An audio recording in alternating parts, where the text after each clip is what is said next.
দর্শক, আমি যেখানটা দাঁড়িয়ে আছি, আপনারা জানেন যে রিয়াদের প্রতি বছরই এই রিয়াদ সিজন অনুষ্ঠিত হচ্ছে। রিয়াদ সিজনের অনুষ্ঠান থেকে আমি আপনাদের সাথে সংযুক্ত হচ্ছি। আজকে আমরা এখানে যারা প্রবাসীরা এসেছেন, আমি তাদের থেকে জানবো যে এখানে রিয়াদ সিজন বাংলাদেশের সংস্কৃতিকে যেভাবে তুলে ধরছে, এই ব্যাপারে প্রবাসীদের বাংলাদেশিদের মতামত জানবো। এছাড়া এই রিয়াদ সিজনে মোট 14টি দেশের সংস্কৃতিকে নিয়ে এখানে চর্চা হচ্ছে এবং 14টি দেশের সংস্কৃতি মনা যারা আছেন তারা এখানে সংযুক্ত হচ্ছেন। এর মধ্যে বাংলাদেশ অন্যতম। তো এখানে যারা এসেছেন, আপনারা জানেন যে প্রতি বছরের নেয়া এই রিয়াদ সিজনে বাংলাদেশ, ভারত, পাকিস্তান, ইন্ডিয়া, নেপাল, ভুটান সহ ভারত সহ নানা দেশের প্রায় 14টি দেশ আজকের এই সিজনে অংশগ্রহণ করেছে। তো এখানে যারা প্রবাসী বাংলাদেশিরা এখানে রিয়াদ সিজনে এসেছেন, রিয়াদ সিজনকে উপলব্ধি করার জন্য যারা, আপনারা জানেন যে এখানে প্রবাসীরা সারাদিন পরিশ্রম করে দিন শেষে তাদের মনের খোরাক হিসাবে এখানে সিজনে এসেছেন। তো এইখানে যারা আজকে সিজনে এসেছেন প্রবাসী বাংলাদেশিরা, আমি তাদের সাথে জানতে চাইব যে এখানে রিয়াদ সিজনে এসে ওনাদের অনুভূতি কী এবং এই কাজ সারাদিন পরিশ্রমের পর এখানে রিয়াদ সিজনে এসে ওনাদের কেমন লাগছে। যে আমরা বাংলাদেশ থেকে প্রায় 6000 মাইল দূরে এই মরুভূমির দেশে বাংলাদেশিরা এখানে প্রায় 35 লক্ষ প্রবাসী বাংলাদেশি রয়েছি, যারা সকালবেলা আমরা কর্মে যাই এবং রাত্রেবেলা আসি। আমাদের এখানে বিনোদনের কোনো ব্যবস্থা নেই।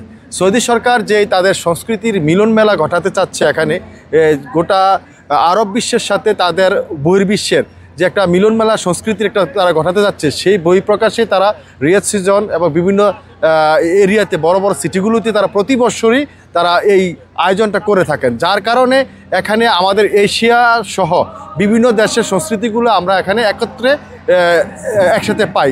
তার মধ্যে বাংলাদেশের সংস্কৃতি গত কয়েকটি বছর আপনারা জানেন, মিডিয়ার মাধ্যমে সকলে জেনেছেন যে বাংলাদেশের পর্ব যেটা থাকে এটাতে উপচে পড়া ভিড় থাকে, যা এই দেশের গভর্নমেন্ট কন্ট্রোল করাও তাদের অনেক কঠিন হয়ে যায়। কারণ আমরা অনেক ব্যস্ত থাকি এবং আমাদের দেশের যারা শিল্পী রয়েছেন, যারা আমাদের পছন্দের শিল্পী রয়েছেন, তাদেরকে আমরা কাছে পাওয়ার কারণে আমাদের যারা প্রবাসী শ্রমিক এখানে রয়েছে, যারা প্রবাসীরা রয়েছি, আমরা ফ্যামিলি নিয়ে বা আমাদের যা বন্ধুবান্ধব নিয়ে আমরা এখানে একটু এনজয় করার সুযোগ পাই এবং আমাদের কোম্পানিগুলো থেকে আবার আমাদের অফিস থেকে আমরা ব্যবসা বাণিজ্য ছেড়ে এখানে এসে একটা একখণ্ড বাংলাদেশকে যেন আমরা খুঁজে পাই। এই কারণেই এখানে যে আয়োজনটা করা হয়েছে, তাই আমরা প্রবাসী বাংলাদেশি 35 লক্ষ বাংলাদেশের পক্ষ থেকে সৌদি গভর্নমেন্ট এবং রিয়াদ সিজনকে আমরা বরাবরের ন্যায় এবারও আমরা ধন্যবাদ জানাচ্ছি এমন একটি সুন্দর আয়োজন করার জন্য। আপনি জানেন আগামী 11, 12, 13, 14 এই 4 দিন বাংলাদেশ পর্ব। সেই পর্বে আমাদের বাংলাদেশের সুখ্যাতি যিনি ওপ্রিয়া নামে সুখ্যাতি অর্জন করেছেন আসিফ আকবর, তিনি এখানে মঞ্চে আসবেন এবং বাংলাদেশের বিখ্যাত অন্যান্য শিল্পীরা আসবেন, নৃত্যশিল্পীরা আসবেন এবং স্থানীয় যারা শিল্পী রয়েছেন তারাও এখানে আমাদের বাংলাদেশের সংস্কৃতিকে উপস্থাপন করবেন। আর এর মাধ্যমেই বিভিন্ন সংস্কৃতির সাথে মিলনমেলা হয়ে আমাদের বাংলাদেশের সংস্কৃতি এখানে উজ্জ্বল হবে এবং আমাদের দেশের লাল সবুজের পতাকা এখানে উড্ডয়মান হচ্ছে। এটাই আমাদের সবচেয়ে বড় পাওয়া।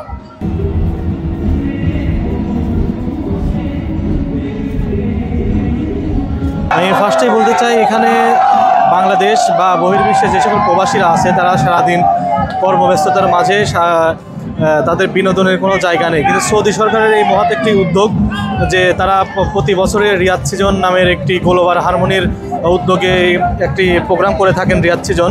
এটা রিয়াদ সিজন 2025 চলছে। আমরা 2024 দেখেছি, অনেক সুন্দর ভালোভাবে একটি প্রোগ্রাম সম্পূর্ণ হয়েছে। এবারও আশা করি ভালোভাবে হবে এবং নেক্সট উইক আমাদের বাংলাদেশের প্রোগ্রাম।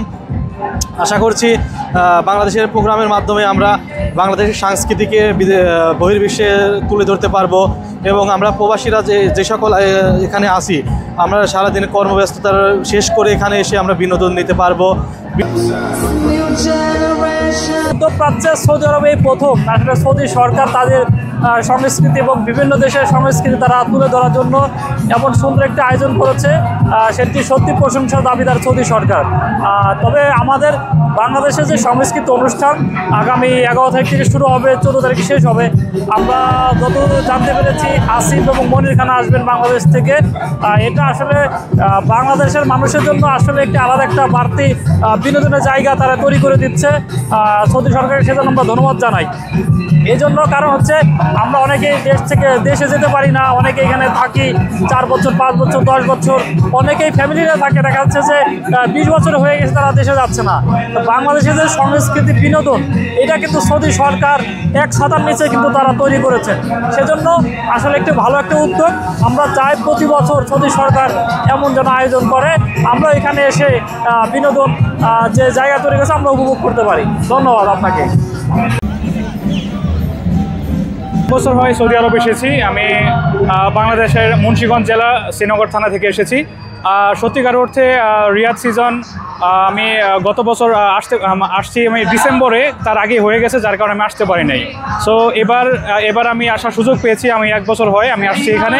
তো যেই সুন্দর পরিবেশ আসলে খুব সুন্দর, এবং বাংলাদেশকে তারা যেভাবে এখানে তুলে ধরছে আমাদের কাছে মনে হয় যে খুব সুন্দর।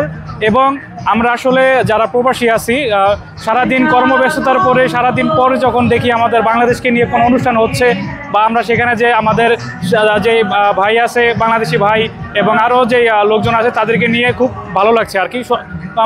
সর্বোপরি বলতে চাই খুব সুন্দর পরিবেশ, আসলে মন ভালো থাকার মতো পরিবেশ। সারাদিন কর্মব্যস্ততার পরে সত্যিকার অর্থে আসলে বাংলাদেশের এই অনুষ্ঠান দেখে রিয়াদের মধ্যে এত বড় একটি দেশ সৌদি আরবে আমাদের বাংলাদেশকে যেভাবে তুলে ধরছে, আসলে সত্যি খুব ভালো লাগার মতো বিষয়। দেখেছেন আমি এতক্ষণ পর্যন্ত এখানে রিয়াদ সিজনে আজকে এখানে অনুষ্ঠিত হয়েছে ভারতীয় সাংস্কৃতিক সন্ধ্যা। সেই সাংস্কৃতিক সন্ধ্যাতে আমরা এখানে উপস্থিত হয়েছি। আপনারা দেখেছেন এখানে যারা প্রবাসী বাংলাদেশিরা এসেছেন তাদের সাথে কথা বলেছে, এবং আয়োজক যারা তাদের সাথে কথা বলেছি। আসলে এই রিয়াদ সিজনের মধ্যে দিয়া বাংলাদেশি এবং সৌদির ভ্রাতৃত্ব বন্ধনে একটা বিরাট বন্ধনের সৃষ্টি হয়, এবং এই রিয়াদ সিজনের মাধ্যমে বাংলাদেশি সংস্কৃতিকে তুলে ধরার যে একটা অপপ্রয়াস, এবং যেটা আপনার বাংলাদেশিদেরকে এখানে জাগ্রত করার জন্য যে অনুষ্ঠান করা হয়, আসলে এটা ভাবা যায় না সৌদি আরবের মতো জায়গায়। তো আসলে এই যে সাংস্কৃতিক সন্ধ্যা, বাংলাদেশের আপনারা জানেন যে এখানে প্রায় 14টি দেশের সাংস্কৃতিক চর্চা হচ্ছে, এবং এই সাংস্কৃতিকের মাধ্যমে দেশের ভ্রাতৃত্ববোধ এবং বন্ধনের যে জায়গা সেটাকে সুদৃঢ় করার জন্য প্রবাসী বাংলাদেশেরও এখানে একত্রিত হয়েছেন। তো আসলে এখানে যারা প্রবাসী বাংলাদেশে আছেন তারা বলছেন যে এই সংস্কৃতির মধ্যে দিয়ে বাংলাদেশ এবং সৌদি আরবের যে ভ্রাতৃত্ববন্ধ সেটা আরও সুদৃঢ় হবে বলে মনে করছেন, এবং আগামী দিনে এই প্রবাসীরা এখানে সৌদি আরবে যারা আছেন তারা আরও ভালো অবস্থান সৃষ্টি হবে বলে মনে করছেন। সৌদি আরবের রিয়াদ থেকে মোহাম্মদ আবুল বশির, বুরুচিব, RTV।